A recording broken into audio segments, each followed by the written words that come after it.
We arrived late to Christmas dinner and overheard my daughter-in-law mocking my husband's burn scars. People lose their appetite seeing those horrible marks. Her father arrived right behind us. He turned pale. "I know those scars," he whispered. "Where are you watching from today? Drop your location in the comments below and hit that like and subscribe button." Let me tell you how 20 minutes of overhearing a conversation destroyed my family and revealed a secret that had been buried for 55 years. Traffic on Christmas Eve is a special kind of hell, and my husband James and I were stuck right in the middle of it. A jackknifed semi had turned Interstate 95 into a parking lot, and we'd been sitting there for 40 minutes while our son David's Christmas dinner got colder by the minute. "We should call them," James said, drumming his scarred fingers on the steering wheel. Those burns covered his right hand and arm, traveling up to his neck and part of his face. 55 years since the fire that gave them to him, and they were still the first thing people noticed about my husband. I didn't mind them. I'd fallen in love with James Porter when we were both 17, 3 years after the accident that marked him. To me, those scars were proof that my husband was a hero, even if he never wanted to talk about how he got them. "David knows we're stuck in traffic," I said, checking my phone. "I texted him 20 minutes ago." James shifted in his seat, uncomfortable in the dress shirt I'd convinced him to wear. He hated formal dinners, hated being looked at, hated the way people's eyes would flicker to his scars and then quickly away, pretending they hadn't noticed.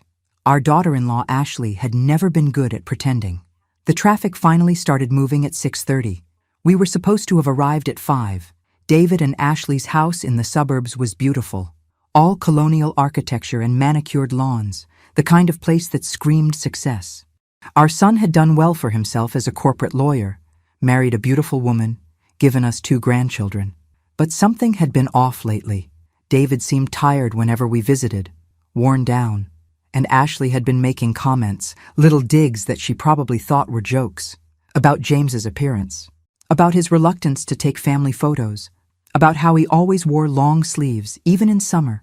"Maybe we should have brought wine," James said as we pulled into their driveway. I could hear the anxiety in his voice. He knew Ashley didn't like him, though he'd never said it out loud. "We brought wine last time, and she said we were predictable," I reminded him. "We brought flowers the time before, and she said they clashed with her color scheme. There's no winning with Ashley."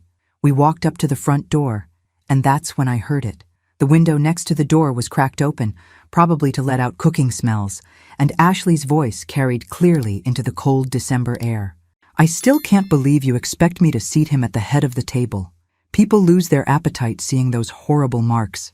He looks like something out of a horror movie." I felt James freeze beside me. My hand was on the doorbell, but I couldn't press it, couldn't move. "Ashley, that's my father," David's voice, tired, defeated. "We've been through this. And I've been through 12 years of Christmas dinners trying not to stare. Your mother is bad enough with her church volunteer stories, but at least she's presentable. I invited my parents this year, David. What are they supposed to think when they see him? Maybe they'll think he's a human being who got hurt in an accident," David said, but there was no fight in his voice. "We've talked about this." "No, you talked. I sat there and took it because that's what I always do." "Well, not tonight. Tonight I'm saying what I really think. Your father gives me the creeps, and I'm tired of pretending otherwise." The sound of a car pulling up behind us made us both turn. A silver Mercedes, expensive and gleaming. An older couple got out, the man tall and distinguished with silver hair, the woman elegant in a red dress. Ashley's parents. I'd never met them before. In 12 years of marriage, Ashley had always said they were too busy to attend family functions, always traveling or committed to something else. The man stopped when he saw us, his eyes going to James. And then something strange happened. All the color drained from his face. He grabbed his wife's arm so hard she gasped. "Robert? What's wrong?" she asked. But Robert Mitchell wasn't looking at her. He was staring at James's scars, at the pattern of burn tissue that traveled from his hand up his arm. His mouth opened, closed, opened again. "I know those scars," he whispered. "Dear God, I know those scars." The words hung in the frozen air between us. Robert Mitchell's eyes locked on my husband's face. His wife, Patricia, looked between them, confused and increasingly alarmed. "Robert, what are you talking about?" she demanded. "How could you possibly know this man?" Before anyone could answer, the front door swung open. Ashley stood there, her face flushed from cooking, a perfect hostess smile plastered across her face. That smile died the instant she saw all of us standing there in her driveway, a tableau of confusion and shock. "Mom, Dad, you're early," she said, then noticed James and me. "Oh, Helen. James, you're finally here." The emphasis on finally wasn't lost on me. Neither was the way her eyes flickered to the open window, calculating whether we might have heard anything. The guilt that flashed across her face told me everything I needed to know. "Are you going to invite us in, or should we conduct Christmas dinner in the driveway?" I asked sweetly. Years of dealing with difficult people at my hospital job had taught me how to maintain a smile while wanting to strangle someone. Ashley stepped back, flustered. Of course, come in everyone." Robert Mitchell hadn't moved. He was still staring at James, who had gone very still beside me. I knew that stillness. It was how James reacted when he was overwhelmed, when he wanted to run, but was forcing himself to stay put. "Robert, are you coming?" Patricia asked, her voice sharp with concern. He shook himself, like a man coming out of a trance. "Yes. Sorry.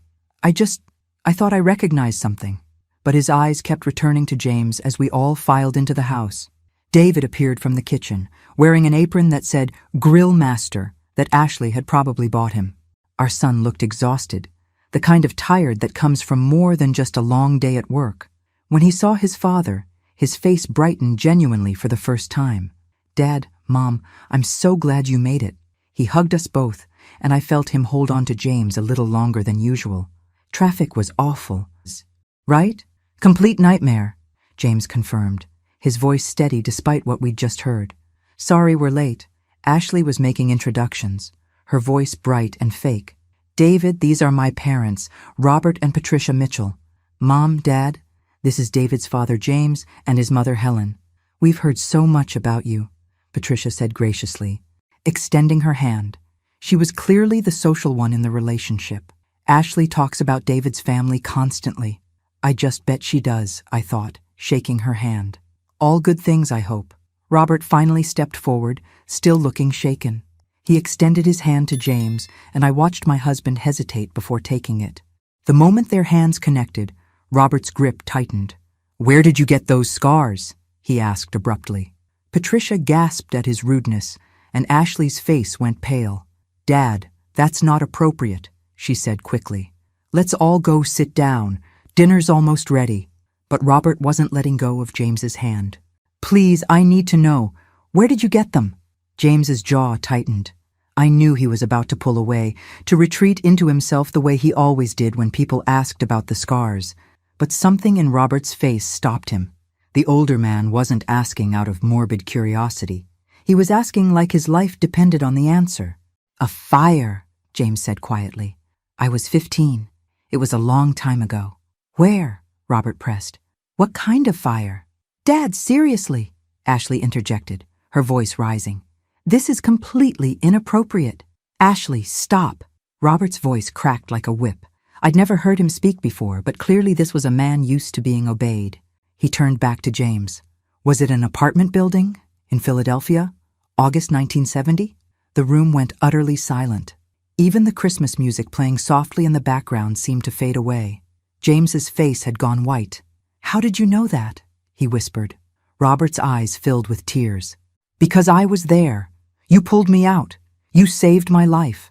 If someone had told me that Christmas dinner would end with my daughter-in-law in tears, my son looking like he'd been hit by a truck, and a 73-year-old man crying into his wine glass, I would have told them they were crazy. But there we were. After Robert's revelation, Ashley had tried to salvage the dinner. She'd ushered everyone to the dining room, served the food with shaking hands, and attempted to make normal conversation. But normal had left the building the moment Robert Mitchell recognized my husband's scars. The children, Emma and Tyler, sat at the kids' table in the kitchen, blissfully unaware of the tension. Their voices and laughter felt like they were coming from another world, a simpler one where Christmas dinner didn't involve life-altering revelations. Robert couldn't stop looking at James. Patricia had given up trying to understand what was happening and was simply watching her husband with growing concern. David kept glancing between his father and his father-in-law, clearly trying to process the impossible connection. And Ashley? Ashley looked like she wanted to disappear into her chair. I need to know the whole story, Robert said finally, pushing away his untouched plate. I've spent 55 years wondering who pulled me out of that building. I never saw your face clearly. There was too much smoke, too much chaos. The police couldn't identify you because you left before the ambulances arrived. James's fork clattered against his plate. I left because I was scared. I was 15 years old, and my parents had told me never to draw attention to myself. We were poor, living in the worst part of Philadelphia. My father always said that poor kids who played hero ended up blamed for whatever went wrong. So you saved someone's life, and then just ran away? Patricia asked, not unkindly. She seemed to be grasping the magnitude of what had happened. I went to the hospital later, James said quietly. I wanted to make sure to check if anyone had died. The nurse told me everyone made it out. That was enough for me. Everyone made it out because of you, Robert said, his voice thick with emotion. I was 18, living in that building with 5 other college students. We'd been drinking, celebrating the end of summer. Someone knocked over a candle, and the whole place went up like a tinderbox. I was on the 3rd floor, trapped in my room. The hallway was nothing but flames. He paused, wiping his eyes with his napkin. Patricia reached over and squeezed his hand. I'd given up, Robert continued. I was lying on the floor by the window, trying to breathe through my shirt, waiting to die. And then this kid appeared out of nowhere, coming through the fire like it was nothing. You grabbed me, threw me over your shoulder, and carried me down a back staircase I didn't even know existed. James was staring at his plate, his jaw clenched. I knew he hated talking about this, hated being the center of attention. The stairs collapsed, James said finally. Right after we got to the bottom, that's when I got burned, when the ceiling came down. I dropped you, pushed you out the back door, and ran. I could hear sirens coming, and I just ran. I tried to find you, Robert said. For years I tried. I hired investigators, put out ads in newspapers, even went on local television once. But I had no name, no face, just the memory of a teenage kid who saved my life and then vanished. Ashley stood up abruptly, her chair scraping against the floor. I need to check on the pie, she said, her voice too high, too tight. But David was looking at her with an expression I'd never seen before, something between realization and betrayal. You knew, he said softly. Somehow, you knew about this. Ashley froze halfway to the kitchen. I don't know what you're talking about. Yes, you do, David continued, standing up himself. Your father just told us he's been looking for the person who saved him for 55 years. And somehow, after 12 years of marriage, after 12 years of you making comments about Dad's scars, of you finding excuses to keep your parents away from family events, suddenly they show up on Christmas Eve. That's ridiculous, Ashley said, but she wouldn't meet anyone's eyes. It's just a coincidence. Is it? I asked quietly. All eyes turned to me. Because it seems awfully convenient that after 12 years of your parents being too busy, too unavailable, always traveling or committed to something else, they suddenly appear tonight. The same night you were complaining about James's appearance, complaining loudly enough for us to hear through an open window. Ashley's face flushed bright red. You were eavesdropping? The window was open, James said, and there was a hardness in his voice I rarely heard. We heard everything you said about me, about how I look like something out of a horror movie, about how people lose their appetite looking at my scars. Patricia Mitchell gasped. Ashley Marie, you did not say that. But Ashley's expression had shifted from embarrassed to defensive. You don't know what it's been like. 12 years of explaining, of watching people stare, of having to warn friends before they meet him so they don't react badly. So instead of being grateful that your husband's father is a good man who happens to have scars from saving someone's life, you decided he was an embarrassment, I said. The anger I'd been holding back since overhearing her comments was starting to crack through. You made him feel unwelcome in your home. You made your own husband choose between you and his father. I never asked David to choose, Ashley protested. Didn't you? David's voice was cold. Every time we planned a family event, you had a reason Dad shouldn't come. Too many people, bad timing, uncomfortable seating. I see it now. You've been pushing him away for years. Because it's exhausting, Ashley shouted. The mask had finally come off completely. It's exhausting being married to you, David. Your mother with her saint act. Always volunteering, always perfect. Your father with his scars and his silence, making everyone uncomfortable, and you, always defending them, always putting them first. They're my parents, David said quietly. And I'm your wife, Ashley shot back. When are you going to choose me? The silence that followed was deafening. Robert Mitchell stood up, his face a mask of disappointment. We're leaving, he said to Patricia. I won't sit here and listen to my daughter speak about the man who saved my life this way. Dad, wait, Ashley started, but Robert held up his hand. You knew, he said, and his voice was full of pain. Somehow you knew about the fire, about what happened, and you kept it from me. For how long, Ashley? How long have you known? She didn't answer. She didn't have to. The guilt was written all over her face. Robert turned to James, who had stood up as well. I'd very much like to talk to you more, if that's all right. To thank you properly. To hear the whole story. But not here. Not tonight. James nodded silently. Robert pulled out a business card and pressed it into James's hand. Please, he said simply. Then he and Patricia left, walking out into the cold Christmas night, leaving behind a dinner table full of cold food and broken illusions. But that wasn't even the most surprising part of the evening. The week after Christmas was always quiet at the hospital where I worked as a volunteer coordinator. Most people were home recovering from holiday meals and family drama. I could relate to both. James had been quiet since that disastrous dinner. Not his usual comfortable quiet, but something deeper. He'd locked himself in his workshop in the garage, spending hours building a bookshelf that nobody had asked for and we didn't need. David had called twice, apologizing for Ashley's behavior, making excuses I didn't want to hear. I'd listened because he was my son, but my patience for defending the indefensible had worn thin somewhere around excuse number 5. What I didn't tell David was that I'd done something I wasn't particularly proud of. I'd called Patricia Mitchell. The conversation was awkward at first. Two women who'd met exactly once, under the worst possible circumstances, trying to navigate a situation neither of us had signed up for. But Patricia was gracious, and after the initial uncomfortable pleasantries, we'd actually started talking. I need to understand something, I'd said finally. How did Ashley know about the fire? About James? Patricia had been quiet for a long moment. I'm not entirely sure, but I have a theory. She'd explained that 3 years ago, Ashley had become obsessed with genealogy. She'd started researching family history, interviewing relatives, compiling information. Robert had mentioned the fire during one of those interviews, talking about how it had changed the trajectory of his life, how the young man who'd saved him was his ghost, the hero he could never find. Robert became very successful because of what happened that night, Patricia had told me.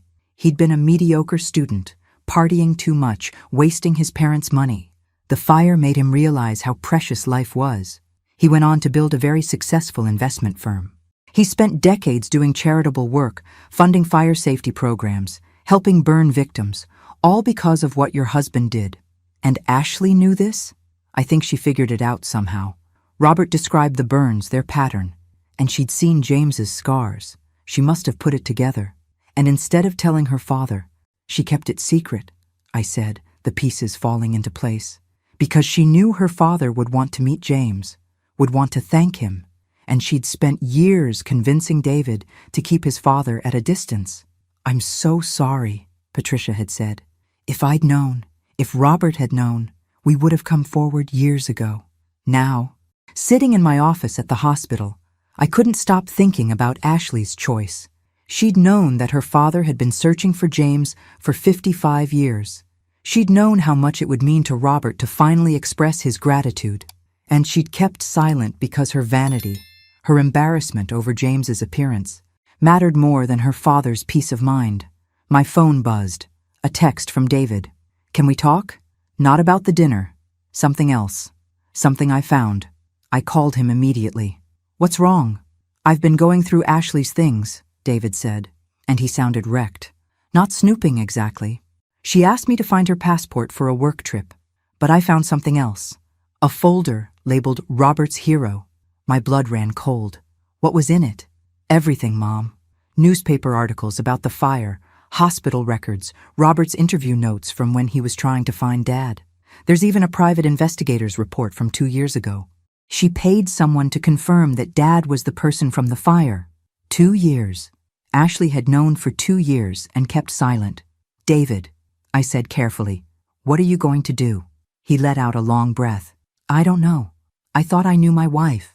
I thought, despite everything, despite her faults, she loved me, that we were a team. But this?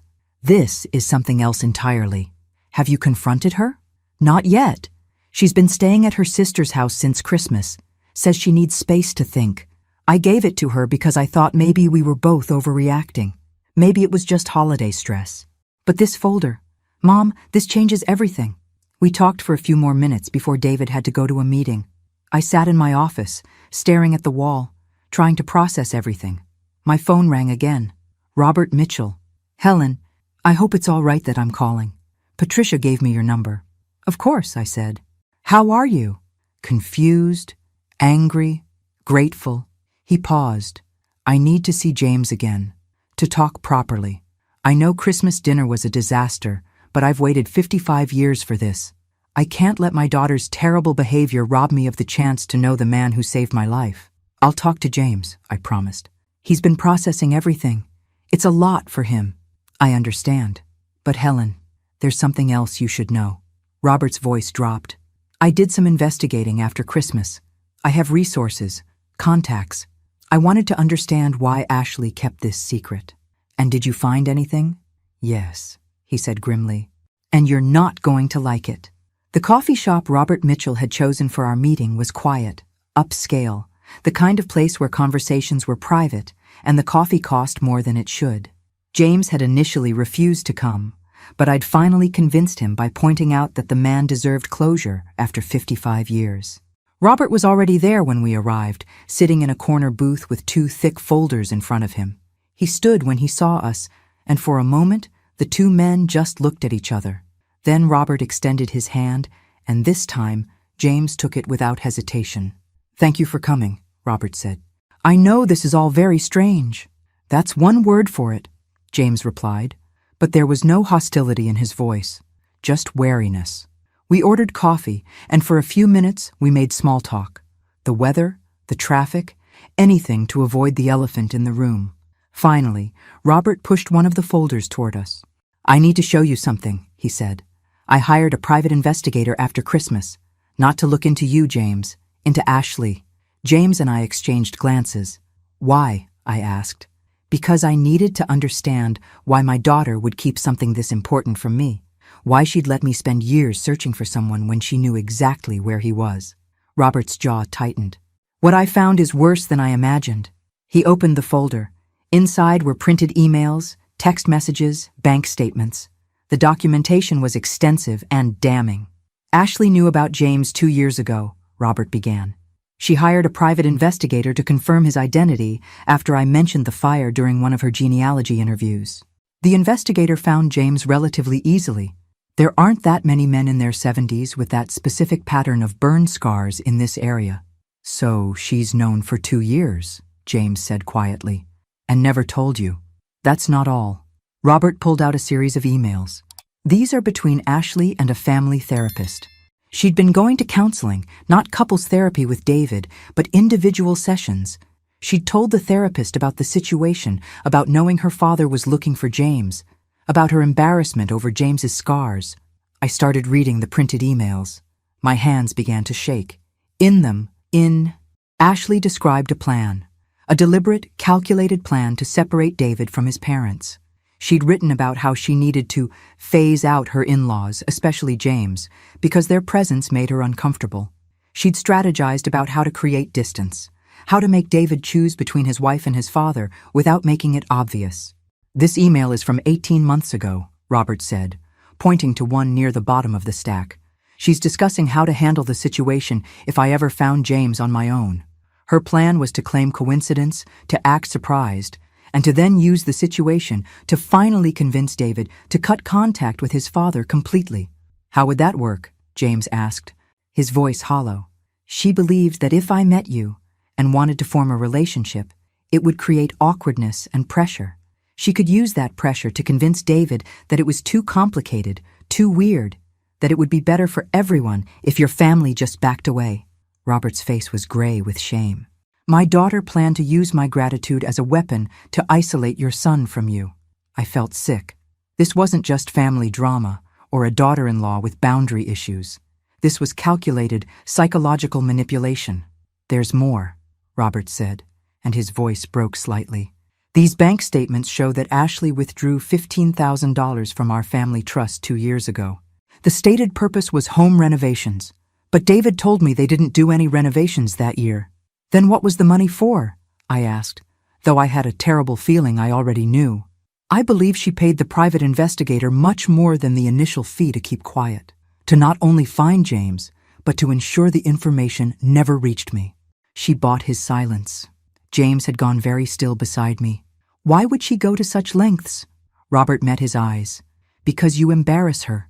Because in her shallow, image-obsessed world, having a father-in-law with visible scars is a liability.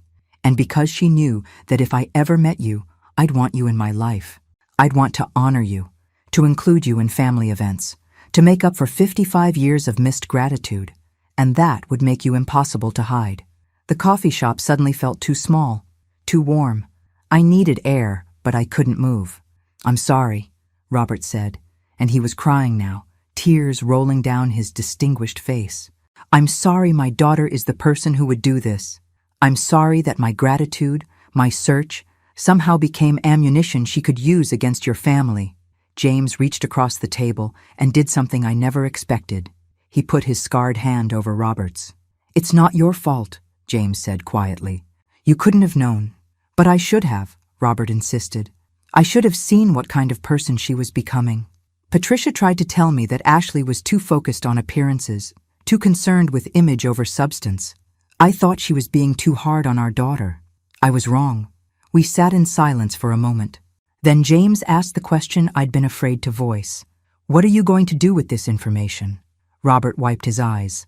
That depends on what you want. These documents prove that Ashley deliberately kept us apart. They prove she's been manipulating David for years. With your permission, I'd like to share them with my son-in-law. He deserves to know the truth about the woman he married. James looked at me. I could see the conflict in his eyes. He was a kind man, a private man, someone who avoided confrontation whenever possible. But he was also a father, and his son had been caught in Ashley's web for 12 years. Do it, I said, making the decision for both of us. David needs to know everything, but what we didn't know then was that Ashley had one more card to play, and it was going to tear our family apart even further. David called at 11 o'clock on a Friday night, 3 weeks after our meeting with Robert.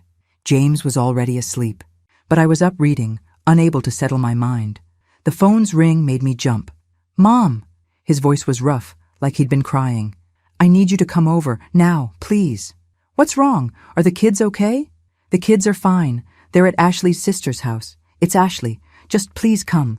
I can't do this alone. James was awake by then, sitting up in bed with concern written across his face. I told him briefly what David had said, and we both got dressed in record time, driving through the empty streets to David's house with my heart pounding. David met us at the door. He looked terrible, like he hadn't slept in days. His eyes were red and swollen, his hair uncombed. The house behind him was dark, except for one light in the kitchen. I confronted her, he said without preamble. Robert gave me all the documents. I waited until the kids were gone, until we were alone. I showed her everything. And? James prompted gently. David laughed, a bitter sound with no humor in it. She admitted it, all of it. The private investigator, the money, the plan to separate me from you. She said she did it because she loves me, because she wanted us to have our own life, free from the complications of my family. David, I started, but he held up his hand. That's not why I called you here. Come inside. There's something you need to see. We followed him through the dark house to his home office. The computer was on, the screen showing what looked like a video chat program. David sat down, gestured for us to take the other chairs, and clicked play on a saved video. Ashley's face filled the screen. She was sitting in what looked like a hotel room, her makeup perfect, her expression calm. But there was something in her eyes that I'd never seen before, something cold. Since you won't answer my calls, David, I'm sending this, her recorded voice said. I know Robert showed you his little investigation. I know you think you understand what happened, but you don't. Not really. The video. Ashley took a sip of wine, completely composed. Yes, I kept the information about your father from my dad. Yes, I paid the investigator to stay quiet. And yes, I've been working for years to create distance between you and your parents. But I had good reasons. Good reasons, James repeated quietly, his voice thick with disbelief. On screen, Ashley continued. Your mother is a manipulative woman who uses her volunteer work and her sweetness to control everyone around her. Your father is damaged goods, David. Physically, emotionally, psychologically damaged. And I didn't want that damage touching our children. I felt James flinch beside me. David's jaw was clenched so tight I could hear his teeth grinding. I knew if my father met James, it would become this whole thing. Video. Ashley went on. The hero worship, the gratitude, the constant family dinners where we'd all have to pretend those scars aren't horrifying to look at. I protected our family from that. I protected our children from having to explain to their friends why their grandfather looks like he crawled out of a fire. He literally did crawl out of a fire, I said, my voice shaking with rage, saving her father's life. There's more, David said flatly. He fast-forwarded the video. Ashley's face reappeared.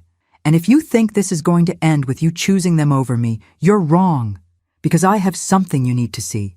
She held up a manila folder. Oh, do you remember when your dad supposedly gave up drinking 45 years ago? When he told everyone he'd quit, that he'd gotten sober, that he'd turned his life around? James went rigid beside me.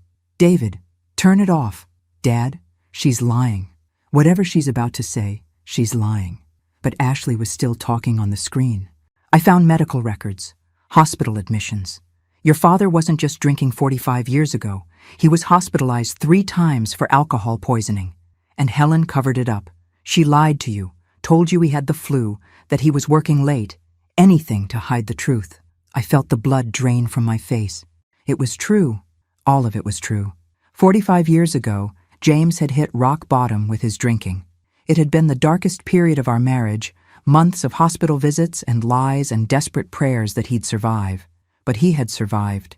He'd gotten sober. He'd stayed sober for 45 years. Mom? David's voice was small. Is it true? Yes, I said, because I couldn't lie. Not anymore. But he got help. He's been sober for 45 years, David. That was a lifetime ago. On screen, Ashley smiled. A cruel, triumphant smile. So you see, David, your parents aren't the saints you think they are. Your father is a drunk, and your mother is a liar. And if you choose them over me, if you let Robert's misplaced hero worship destroy our marriage, I'm going to make sure everyone knows the truth. Everyone. The video ended. The 3 of us sat in silence. The only sound, the soft hum of the computer. I got sober before you were born, James finally said, his voice barely above a whisper. I never wanted you to know about that time in my life. I was ashamed. David turned to look at his father, and I saw tears in his eyes. Dad, I don't care that you struggled with alcohol 45 years ago. I care that you overcame it. I care that you've been an amazing father my entire life. I care that Mom loved you enough to stand by you during your darkest time. Ashley is threatening to tell Emma and Tyler, I said, understanding hitting me like a physical blow. She's going to tell your children that their grandfather is a recovered alcoholic. She's going to use it to poison them against him. She already has, David said bitterly. I found messages on her phone. She's been telling Emma that Grandpa James is sick, that he has a disease that makes him dangerous. Emma asked me yesterday if Grandpa was going to hurt us. James made a sound like he'd been punched. My hand found his, holding tight. What are you going to do? I asked David. Our son looked at us, and in that moment, I saw him make a choice. The choice Ashley had been so sure he wouldn't make. I'm divorcing her, he said simply. I've already talked to a lawyer. I'm filing on Monday, and I'm going to fight for full custody of the kids. Because I will not let her turn Emma and Tyler against their grandparents with lies and manipulation. David, divorce is a big step, James said carefully. Maybe counseling might help. Dad, she threatened to destroy you publicly to get what she wants. She's been systematically isolating me from you for years. She kept information from her own father that could have brought him peace just because she was embarrassed by your scars. David's voice was steel. This isn't a marriage worth saving. This is a cage I need to escape from. I should have felt triumphant. I should have been glad that my son was finally seeing Ashley for who she really was. But all I felt was sad.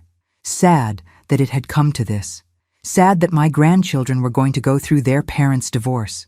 Sad that Ashley's vanity and cruelty had poisoned something that should have been beautiful. We'll support whatever you decide, I told David. No matter what. I know, he said. That's the difference between you and her. You've always supported me, even when it was hard. Even when I probably didn't deserve it. Ashley only supports me when I do exactly what she wants. We stayed for another hour, talking through logistics and next steps. When James and I finally left, the sky was starting to lighten with the first hints of dawn. In the car, James was quiet for a long time. Finally, he spoke. I'm sorry you had to cover for me 45 years ago. I'm sorry I put you in that position. You were sick, I said firmly. Addiction is an illness. You got treatment. You've been sober for 45 years. You have nothing to apologize for. Ashley's going to tell everyone. The kids, the neighbors, maybe even the press if she's angry enough. Let her, I said, surprising myself with the vehemence in my voice. Let her tell the world that you struggled with alcohol addiction in your 20s and overcame it. Let her tell everyone that I stood by my husband during his darkest hour. I'm not ashamed of our story, James. I'm proud of it. I'm proud of you. He was crying then, quiet tears running down his scarred face. I pulled over into an empty parking lot and held him while he cried. This man who had saved a stranger from a burning building, who had overcome addiction, who had survived 55 years of people staring at his scars and still remained kind. But we both knew the battle with Ashley was far from over, and we had no idea just how low she was willing to go. The divorce papers were served on a Tuesday morning. Ashley's response came that same afternoon in the form of a Facebook post that went viral within hours. I was at the hospital when my phone started blowing up with notifications. Text messages, missed calls, emails from people I barely knew. I ignored them until my supervisor, Margaret, came to find me, her face grave. Helen, you need to see this, she said, handing me her phone. Ashley's post was a masterpiece of manipulation. She'd written a long, emotional essay about how she'd tried to protect her children from their grandfather's troubling history, only to have her husband turn on her. She portrayed herself as a concerned mother, standing up against a family that enabled addiction and covered up the truth. She'd even included photos of James, carefully chosen to emphasize his scars, with captions about how trauma affects whole families. But the worst part was the comments. Hundreds of them, from people who didn't know us, didn't know the real story. People calling James a monster, calling me an enabler, saying that David was wrong to choose his parents over his wife. Some even suggested that Child Protective Services should get involved, that Emma and Tyler weren't safe around their grandfather. I felt like I was going to be sick.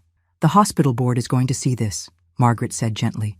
They're going to have questions about your judgment, about why you kept your husband's history private. It was 45 years ago, I said, my voice shaking. He's been sober longer than some of these commenters have been alive.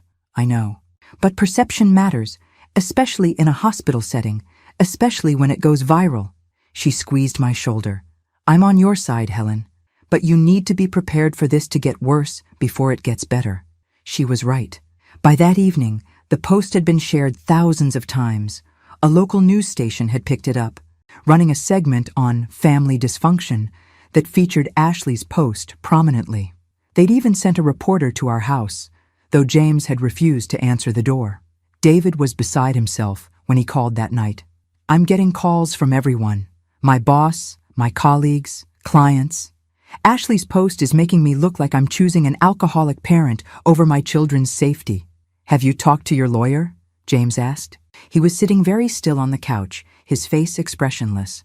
I knew that look. He was shutting down, withdrawing into himself the way he always did when the attention became too much. Yes. She says Ashley's post could actually help our case. It shows she's willing to publicly humiliate the family to get what she wants. But in the short term, it's going to be brutal. Brutal was an understatement. Over the next few days, I had to take a leave of absence from the hospital while the board investigated the situation. James stopped going to his woodworking club because some of the members had seen the post and the atmosphere had become awkward. We couldn't go to the grocery store without people staring and whispering. And then Robert Mitchell called. "I'm holding a press conference tomorrow," he said without preamble. "I'm going to tell the truth about what happened 55 years ago, about James saving my life, about Ashley's manipulation, about everything." "Robert, you don't have to do that," I protested. "This isn't your fight." "Yes, it is. James saved my life. He gave me 55 more years that I wouldn't have had. Years that I used to build a company, raise a daughter who turned out to be cruel, and search for a hero who was there all along. The least I can do is stand up for him now." "Ashley is your daughter," James said quietly. "This will damage your relationship with her permanently." "My daughter damaged our relationship the moment she chose vanity over integrity," Robert said, and there was steel in his voice. "I'm ashamed of what she's become, and I won't let her destroy a good man's reputation to save her own ego." The press conference was held at Robert's company headquarters, a gleaming tower in downtown Philadelphia. He'd invited every major news outlet in the region, and the room was packed with reporters and cameras. James, David, and I sat in the front row. I held James's hand so tightly my knuckles were white. Robert stood at the podium, looking every inch the successful businessman he was. Patricia sat behind him, her face composed, but her eyes sad. "Thank you all for coming," Robert began. "I'm going to tell you a story about a 15-year-old boy who saved my life, and the woman who tried to bury that truth for her own selfish reasons." For the next 20 minutes, Robert laid everything out. The fire, James's heroism, his 55-year search. He showed documents, photographs, medical records from his hospitalization after the fire. He explained how Ashley had discovered James's identity and kept it secret. He shared the private investigator's report, the emails detailing her manipulation of David, and then he addressed James's addiction. "My daughter has attempted to paint James Porter as an unfit grandfather because he struggled with alcohol addiction 45 years ago," Robert said, his voice ringing through the room. "Let me be clear. James Porter got sober before his son was born and has maintained that sobriety for 45 years. He got help. He overcame his illness. That is not a mark of shame. That is a mark of strength." The reporters were frantically taking notes. Cameras were flashing. I could see some of them looking at James, their expressions shifting from curiosity to respect. "My daughter is not a victim," Robert continued. "She is a manipulator who used her own father's trauma as leverage in a petty crusade against a man whose only crime was being scarred by the fire that saved my life. She has publicly humiliated a hero, and I will not stand for it." He paused, looking directly at the cameras. "James Porter, if you're watching this, I'm sorry. I'm sorry it took 55 years to thank you. I'm sorry my daughter made you regret saving my life. And I'm sorry that your reward for being a hero has been cruelty and judgment from people who don't know your story." When the press conference ended, the reporters mobbed us. They wanted interviews with James, wanted the hero's perspective, but James simply shook his head, squeezed Robert's hand in thanks, and walked out with his head high. The narrative changed overnight. Ashley's Facebook post was now seen as manipulative rather than brave. People who had commented in support of her were deleting their comments, embarrassed. The news segment about family dysfunction was replaced with features about unsung heroes and overcoming addiction. But the battle wasn't over yet, because Ashley had one last weapon to use, and it was the most dangerous one of all. The call came from David's lawyer on a Friday afternoon. Her voice was tight with controlled anger. "Ashley has filed a motion for emergency custody of the children. She's claiming that James poses a danger to Emma and Tyler based on his history of addiction and what she's calling unstable behavior patterns." "That's insane," David said. We were all on speakerphone in our kitchen, James's face growing paler by the second. "My father hasn't had a drink in 45 years. He's never been anything but loving with the kids." "I know, but she's found a psychologist willing to testify that children of alcoholics can relapse under stress, and that the recent media attention constitutes stress. She's arguing that James should have no contact with Emma and Tyler until he undergoes a psychological evaluation." "Can she do that?" I asked, my voice sharp.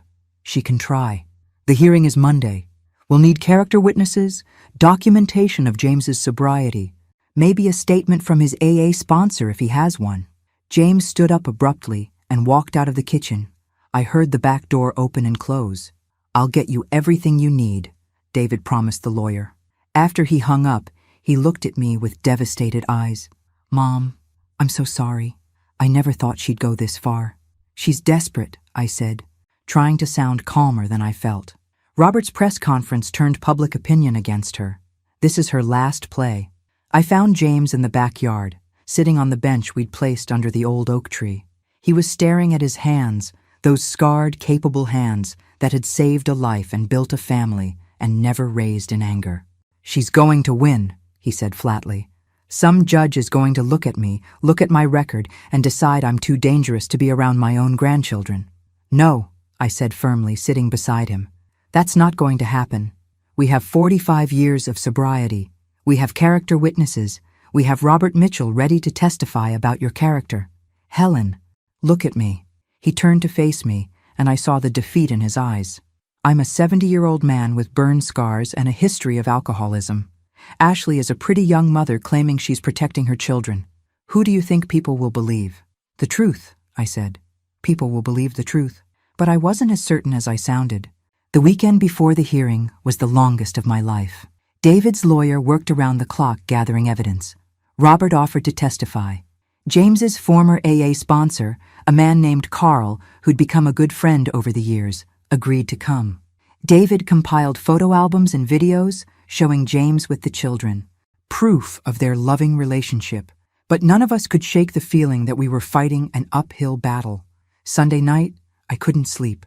I kept thinking about Emma and Tyler, about how they'd asked to visit us, but Ashley had refused to let them come, about how Emma had started asking David if Grandpa James was sick, like her mother said, about how Tyler had cried because he missed our Sunday afternoon cookie baking sessions. At 2 a.m, I got up and went to James's workshop in the garage. The bookshelf he'd been building was finished now, beautiful oak with intricate carvings. He'd told me it was for Emma's room, a place for all her beloved books. The door to the workshop opened, and James appeared, looking as sleepless as I felt. I was thinking, he said quietly, maybe I should agree to the psychological evaluation. Maybe I should agree to limited contact with the kids, supervised visits. Whatever makes this stop. No, I said. That's exactly what Ashley wants. She wants you to admit you're dangerous, even though you're not. She wants you to validate her lies. But if it means David gets his children back, isn't it worth it? I walked over to him, put my hands on either side of his scarred face, and made him look at me. James Porter, you are the bravest, kindest, most honorable man I've ever known. You ran into a burning building to save a stranger when you were 15 years old. You fought your way out of addiction and stayed sober for 45 years. You have been an amazing father and an incredible grandfather, and I will not let Ashley's lies make you question any of that. He was crying then, and I held him while he cried for the second time in as many months. This man who rarely showed emotion, who kept his pain private, who carried his scars both visible and invisible with quiet dignity. What if I lose them? He whispered. What if the judge decides I can't see Emma and Tyler? I don't know if I can survive that. You won't lose them, I promised, even though I wasn't sure I could keep that promise. We're going to fight this, and we're going to win. Monday morning arrived too soon. The courthouse was packed with reporters, thanks to Robert's press conference. We had to push through a crowd of cameras and microphones just to get inside. The hearing room was smaller than I expected, more intimate. Ashley sat on one side with her lawyer, looking demure and concerned in a navy blue dress with her hair pulled back. She didn't look at us, didn't acknowledge our presence. Emma and Tyler weren't there. David had insisted they not be present, and thankfully the judge had agreed. Ashley's lawyer went first, painting a picture of James as an unstable addict who'd hidden his past and now posed a potential danger to his grandchildren. She brought up the fire, suggesting that anyone who would run into a burning building showed reckless disregard for personal safety that might extend to the children's well-being. I wanted to scream. She was using James's heroism as evidence of mental instability. Then it was our turn. David's lawyer was brilliant. She presented 45 years of sobriety records. Carl testified about James's commitment to recovery, about how he'd sponsored others in AA, about his integrity and dedication. Robert took the stand and told his story again, this time directly to the judge, explaining exactly what kind of man James was. And then David testified. "My father has been the best role model I could have asked for," he said, his voice steady despite the emotion in his eyes. "He taught me about responsibility, about facing your mistakes, about being honest. Yes, he struggled with addiction when he was younger, and yes, he got help and overcame it. That's not something to be ashamed of. That's something to be proud of." He looked directly at Ashley then. "My soon-to-be ex-wife is not protecting our children. She's using them as weapons because she's embarrassed by my father's appearance and angry that her manipulation has been exposed. She doesn't get to rewrite history and turn a hero into a villain just to save face." The judge was a woman in her 60s, her expression unreadable. She listened to everything, took notes, and then called for a recess. We waited for 2 hours. 2 hours of sitting in uncomfortable chairs in the courthouse hallway, watching lawyers come and go, wondering if our family was about to be torn apart permanently. Finally, we were called back in. The judge looked at Ashley, then at us, then at the stack of documents in front of her. "I've reviewed all the evidence presented today," she began, "and I've listened to testimony from both sides. Mrs. Porter, you've painted a picture of Mr. James Porter as a dangerous addict, but the evidence doesn't support that characterization." Ashley's face went white. "What the evidence shows is a man who made mistakes in his youth, sought help, and has maintained sobriety for 45 years. It shows a grandfather who has a loving relationship with his grandchildren, supported by photographs, videos, and testimony from multiple witnesses. It shows a hero who saved a life at great personal cost, not a reckless individual." The judge turned to Ashley. "What this evidence also shows, Mrs. Porter, is a pattern of manipulation and deception on your part. You kept vital information from your own father for years. You attempted to isolate your husband from his parents, and now you're attempting to use your children as leverage in a custody dispute." "Your Honor, I was only trying to protect my children," Ashley protested. "No, Mrs. Porter, you were trying to control your husband and punish your in-laws. There's a significant difference." The judge looked back at her papers. "I'm denying your emergency custody motion. Mr. James Porter poses no danger to his grandchildren, and there is no basis for restricting his contact with them. In fact, I'm going to recommend that when the final custody arrangement is determined, Mr. Porter's continued involvement in Emma and Tyler's lives be specifically protected." I grabbed James's hand. David was crying. Ashley looked like she'd been slapped. Ashley looked. "Furthermore," the judge continued, "I'm troubled by your willingness to publicly smear a family member's reputation for your own benefit. The court takes a dim view of parental alienation, Mrs. Porter. If this pattern continues, it will be taken into account in the final custody determination." We'd won. Against all odds, with everything stacked against us, we'd won. But as we left the courthouse, pushing through the reporters, I saw Ashley's face, and I knew this wasn't over. Not really. Because while we'd won the legal battle, the emotional damage had been done. And some wounds don't heal, no matter how much time passes. 3 weeks after the hearing, David called with news that made my blood run cold. "Mom, Ashley's gone. She took the kids." I nearly dropped the phone. "What do you mean, gone?" "I went to pick up Emma and Tyler for my custody time. Ashley's sister's house was empty. Neighbors said they saw them loading up a car 2 days ago. Ashley's not answering her phone. Her lawyer claims she doesn't know where Ashley is." "David, that's kidnapping." "I know. I've already called the police. They're issuing an Amber Alert." His voice broke. "Mom, what if I never see them again? What if she's taken them somewhere I can't find them?" James had come into the room when he heard my voice rise. I quickly filled him in. "We need to find them," James said immediately. "We need to help David find his children." "The police are involved now," David said. "There's not much we can do except wait." But waiting felt impossible. Emma was 10 years old. Tyler was 7. They had school, friends, a whole life here. Where would Ashley take them? How far would she go? The answer came sooner than we expected, and from a source none of us anticipated. Patricia Mitchell called that afternoon. Her voice was shaking. "Helen, I think I know where Ashley is." "Where?" "There's a family property in Montana. It belonged to Robert's parents. A remote cabin in the mountains. Ashley loved it as a child. We used to spend summers there. If she's gone anywhere, it's there." "Have you told Robert?" "I'm about to.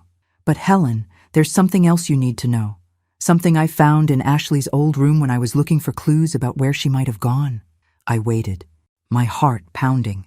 "I found a journal from 2 years ago, right around the time she hired that private investigator to find James. She'd been documenting everything, her plans, her thoughts." Patricia's voice dropped to almost a whisper. "Helen, she was planning this from the beginning. The manipulation, the isolation, even the possibility of taking the children and disappearing. It's all in there, written out like a battle plan. Why would she document all of that? I think she thought of it as a project, like her genealogy research. She was approaching the destruction of your family like it was a problem to be solved." Patricia was crying now. "My daughter is sick, Helen. Not mentally ill, but morally sick. And I helped create her by always excusing her behavior, always defending her, always putting her wants first. Patricia, this isn't your fault. Isn't it? Robert tried to teach her values. I taught her that appearances mattered more than character. That being pretty and charming was more important than being kind. I modeled the exact behavior she's now using to destroy people's lives." We got off the phone after she promised to send David the journal and the address of the Montana property. Within an hour, David had contacted the local authorities in Montana, and they'd agreed to send someone to check the cabin. But what they found there changed everything. The cabin was empty, but it showed signs of recent occupation. Food in the refrigerator, beds slept in, children's clothes in the bedroom. Ashley had been there with Emma and Tyler, but they'd left. Left in a hurry, according to the local sheriff, based on the items left behind. And they'd found something else. A note addressed to Robert. "You turned everyone against me. You chose a stranger over your own daughter. Now you'll never see your grandchildren again. I hope saving James Porter was worth it." Robert called us that night, his voice broken. "She's using Emma and Tyler to punish me, because I stood up for James at the press conference, because I told the truth." "Robert, this isn't your fault," I said, echoing what I'd told Patricia. "Ashley made her choices. But she's my daughter. Somehow Patricia and I failed her. We created someone capable of this level of cruelty." James took the phone from me. "Robert, listen to me. I've been thinking a lot about responsibility lately, about how much of Ashley's behavior is about me, about my scars, about the fire. And I've realized something. At some point, we have to stop taking responsibility for other people's choices. Ashley is an adult. She chose to manipulate. She chose to lie. She chose to take those children. That's on her, not on you." It was the most I'd heard James say about the situation since it began. And he was right. We'd all been so busy blaming ourselves, wondering what we could have done differently, that we'd forgotten the simple truth. Ashley was responsible for Ashley's choices, but that didn't help us find Emma and Tyler. 2 days later, we got a call from an unexpected source. A woman named Dr. Sarah Chen, a child psychologist from Seattle. "I'm calling about Emma and Tyler Porter," she said. "I have them in my office right now." "What? How?" David was on the phone within seconds of me calling him. "Their mother brought them to me yesterday. She wanted me to evaluate them, to document their anxiety about seeing their grandfather. But when I started the evaluation, the children told me a very different story." "Doctor." Chen explained that Emma and Tyler weren't afraid of James at all. They missed him. They'd been confused and upset by their mother's sudden decision to leave Pennsylvania, to pull them out of school, to tell them they could never see their grandfather again. Emma is 10, old enough to understand more than her mother realized. She told me about the hearing, about how her mother had lied about Grandpa James. She asked if I could help her call her dad. Dr. Chen's voice was warm. So I did, and then I called the police. Dr. Chen explained that Ashley hadn't just fled to Seattle at the last minute. From what the children told me, they'd been here for about 3 weeks. Ashley had rented an apartment, enrolled them in a new school under different names, and was building what she called documentation for an international custody case. She'd been taking them to various doctors and therapists, trying to get someone to confirm that the children were traumatized by their grandfather. 3 weeks, I repeated. understanding dawning. She'd been planning this for weeks before she even left Montana. It appears so. The children said they went to the Montana cabin first, stayed there for a few days while their mother figured things out, then drove to Seattle. Ashley told them it was a vacation, but Emma knew something was wrong when her mother enrolled them in school and told them to use fake names. Ashley had been arrested an hour ago, picked up at a coffee shop while her children were in Dr. Chen's office. She was being charged with custodial interference and kidnapping. She would be extradited back to Pennsylvania to face charges. Emma and Tyler were safe. They were flying home the next day with a social worker. We all went to the airport to meet them. David was shaking, barely holding himself together. When Emma and Tyler came through the gate, both children broke into a run. Tyler made it to David first, throwing himself into his father's arms. But Emma ran past David, straight to James. "Grandpa," she sobbed, wrapping her arms around him. "Mom said you were sick. She said you were dangerous, but I knew she was lying. I knew it." James sank to his knees, holding his granddaughter, this brave little girl who'd seen through her mother's manipulation. "I'm okay, sweetheart. I'm okay." Tyler joined them, and then David, and I stood watching my family hold each other in the middle of the airport while travelers walked around us, and I cried tears of relief. But even then, even with the children home safe, I knew we weren't done, because Ashley was facing serious charges, and the trial was going to expose every detail of her manipulation, her deception, her willingness to destroy lives to get what she wanted. The final revelation was still to come, and it would be worse than any of us imagined. The trial started on a humid Tuesday in August, 8 months after that disastrous Christmas dinner. Ashley was facing multiple charges: custodial interference, kidnapping, parental alienation, and several financial crimes related to the money she'd taken from her family's trust. James didn't want to attend. He'd said everything he needed to say, and being in a courtroom with everyone staring at him, dissecting his past, was his version of hell. But Robert had asked him to come, and James couldn't say no to the man whose life he'd saved. The prosecution's case was strong. They had the journal Patricia had found, documenting Ashley's plans. They had the emails to the therapist. They had testimony from David, from Emma, from Dr. Chen in Seattle. They had proof of Ashley's 2-year deception about James's identity. But Ashley's defense team had a strategy. They were going to paint her as a protective mother, driven to desperate measures by a family that had gaslit her, manipulated her, and turned everyone against her when she tried to protect her children. On the 3rd day of the trial, they called their surprise witness. "Me, Mrs. Porter," Ashley's lawyer began, his voice smooth. "You've been married to James Porter for 45 years, is that correct?" "Yes. And during that time, has he always been honest with you?" I felt my stomach drop. "What do you mean?" "I mean, has your husband always told you the truth about his past, about his actions, about his history?" David's lawyer objected, but the judge allowed the question. I had to answer. "My husband and I have been honest with each other about everything that matters." "Everything that matters," the lawyer repeated. "Interesting phrasing. Are you aware, Mrs. Porter, that your husband lied on his hospital admission forms 45 years ago when he was being treated for alcohol poisoning? He was sick and ashamed. Many people in his situation lie. Are you aware that he lied to his employer about the reason for his extended absences during that period? He had an illness. He was protecting his job." The lawyer smiled, not pleasantly. "Lying to protect yourself. Lying because you're ashamed. These are understandable, you say. So when my client lied about knowing her father was searching for James Porter, when she lied because she was ashamed of her father-in-law's appearance and protecting her social standing, why is that different?" "Because her lies hurt people," I said, my voice rising. "Her lies separated a father from his children. Her lies destroyed families. James's lies 45 years ago were about protecting himself when he was at his lowest point. Ashley's lies were about controlling and manipulating everyone around her."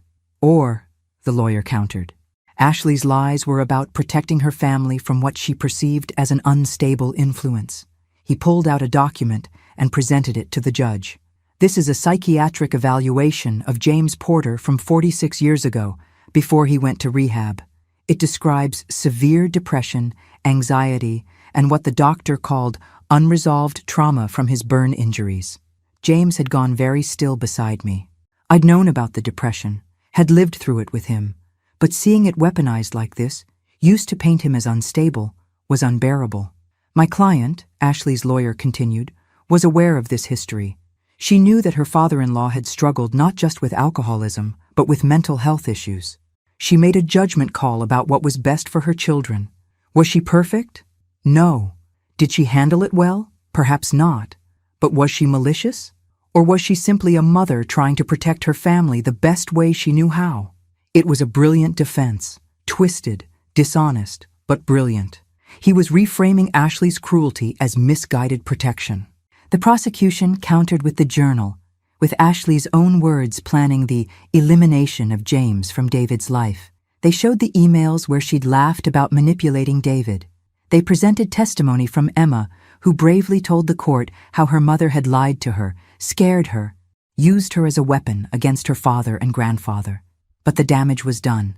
The defense had successfully muddied the waters, making it seem like this was a family dispute gone wrong, rather than deliberate, calculated abuse. And then Robert Mitchell took the stand. He looked older than he had at Christmas, the stress of the past months showing in new lines on his face. But his voice was strong and clear as he told his story once again. The fire, the rescue, the 55 years of searching. My daughter knew how important finding this man was to me, Robert said. She knew that every year on the anniversary of the fire, I would spend the day thinking about him, wondering if he was alive, if he was happy, if he knew how much his bravery meant to me. She knew all of this, and she kept silent. Ashley's lawyer cross-examined him. Mr. Mitchell, would you say you've been somewhat obsessed with finding the person who saved you? I'd say I've been grateful. Grateful enough to potentially overlook warning signs about Mr. Porter's fitness to be around your grandchildren? There were no warning signs. James Porter is one of the finest men I've ever met. But you didn't meet him until 8 months ago. You knew nothing about him except that he pulled you from a fire 55 years ago. Isn't it possible that your gratitude has blinded you to legitimate concerns? No, Robert said firmly, because I did my research. After I met James, I looked into his life. I spoke with people who know him, worked with him, have been part of his community for decades. Everyone told me the same thing. James Porter is a good man who made mistakes, learned from them, and became better because of them. That's not someone to fear. That's someone to admire. The trial lasted 2 weeks. Witnesses came and went, evidence was presented, arguments were made. But through it all, one thing became crystal clear. This was never about protecting children. It was about control. Ashley had wanted to control her image, her husband, her family narrative. When that control was threatened by the truth about James's heroism and her father's gratitude, she'd escalated. She'd lied, manipulated, stolen money, and finally kidnapped her own children in a desperate attempt to maintain control. The jury deliberated for 6 hours. When they came back, their verdict was unanimous. Guilty on all counts. Ashley showed no emotion as the verdict was read. She didn't cry, didn't react, just stared straight ahead, like she couldn't believe this was happening to her. The sentencing hearing was scheduled for 2 weeks later. In the meantime, David was awarded full custody of Emma and Tyler. Ashley would have supervised visitation once she completed her sentence, which her lawyer estimated would be 3 to 5 years. The day of sentencing, I expected Ashley to finally show some remorse, some understanding of what she'd done. Instead, when given the chance to address the court, she stood up and delivered one final act of defiance. "I don't regret protecting my children," she said, her voice steady. "I don't regret trying to maintain standards and dignity in my family. What I regret is marrying into a family that valued sentiment over sense, that made a hero out of a man with burn scars and an alcohol problem, that turned on me when I dared to speak the truth." She looked directly at James for the first time since the trial began. "You should have stayed in that burning building," she said. "The world would have been better off." The courtroom erupted. The judge banged her gavel, calling for order. Robert stood up, his face white with shock and grief. David put his head in his hands. But James just looked at Ashley with something like pity. "I hope you find peace," he said quietly. "I really do." The judge sentenced Ashley to the maximum, 7 years in prison. She also permanently restricted Ashley's custody rights. Even after her release, she would only have supervised visitation with Emma and Tyler, pending psychological evaluation and family therapy. As Ashley was led away in handcuffs, she didn't look at any of us. Not her father, not her soon-to-be ex-husband, not her children who were safely at home with a babysitter. She walked out of the courtroom with her head high, still convinced she'd done nothing wrong. Outside the courthouse, reporters mobbed us again. But this time, we were ready. James stood at the microphone, this man who hated attention, who'd spent 55 years trying to hide his scars and his past. He looked directly at the cameras and spoke. 55 years ago, I ran into a burning building because someone needed help. I didn't think about being a hero. I didn't think about the consequences. I just knew someone was in trouble. And I could help. I'd do it again. He paused, emotion thick in his voice. What happened with Ashley was tragic, not because of the legal consequences she's facing, but because somewhere along the way, she learned to value appearance over character. She learned to see people's outsides rather than their insides. And that's a kind of blindness that destroys lives. He touched his scarred face, those marks that had caused so much trouble. These scars tell a story. They tell the story of a night when I chose to be brave instead of safe. They tell the story of 55 years of living with the consequences of that choice. And they tell the story of a family that almost fell apart because one person couldn't see past the surface. He looked at Robert. But they also tell the story of a man I saved, who never forgot, who never stopped being grateful. And that matters more than all the rest. Robert stepped forward and embraced James. These two men bound together by fire and time and scars that went deeper than skin. The reporters got their story, but it wasn't the story of family dysfunction or manipulation or legal drama. It was the story of heroism, gratitude, and the price of valuing appearance over substance. 6 months later, we celebrated Christmas at David's house again. But this time, it was different. Emma and Tyler helped me make cookies. Robert and Patricia came, bearing gifts and stories. David smiled more than I'd seen him smile in years. And James? James sat at the head of the table, his scarred hands folded, surrounded by people who loved him not despite those scars, but in part because of them. Because those scars represented who he was at his core. Someone who ran toward danger to help others. Someone who survived. Someone who endured. Emma stood up before dinner and raised her juice glass. I want to make a toast, she said, her 10-year-old voice clear and strong. To Grandpa James, the bravest man I know. Everyone raised their glasses. Even Tyler, who was 7 and didn't quite understand what was happening, lifted his juice box high. To Grandpa James, they echoed. And James, my husband, the boy who ran into a fire, the man who overcame addiction, the grandfather who fought for his family, smiled, really smiled. It had taken 55 years, a daughter-in-law's cruelty, a trial, and almost losing everything. But he'd finally learned what I'd known all along. His scars didn't make him less. They made him more. More brave, more resilient, more worthy of love. And everyone could finally see what I'd seen from the beginning. Not a damaged man with burn scars, but a hero with proof of his courage written on his skin. Thanks for listening. Don't forget to subscribe and feel free to share your story in the comments. Your voice matters.